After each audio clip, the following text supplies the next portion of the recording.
আজকে ছিলাম একটা ছোট্ট ইচ্ছে আমাদের পূরণ করতে, আমার আর আমার পরের।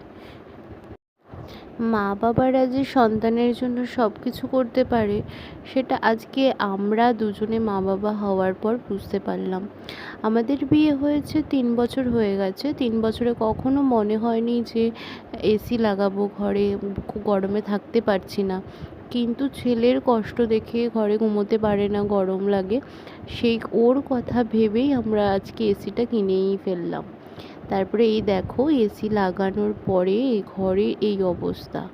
আমি তো ভাবছি আরামে তো শোবো, কিন্তু এইগুলো পরিষ্কার কে করবে, কি করে করব? মানে কত যে খাটনি হবে আমার, সে কথা ভেবে মনে হয় এখনই আমার কান্না পেয়ে যাচ্ছে। এত বাজে অবস্থা, সারা ঘর ধুলোয় ভরে গেছে। কি করা যাবে?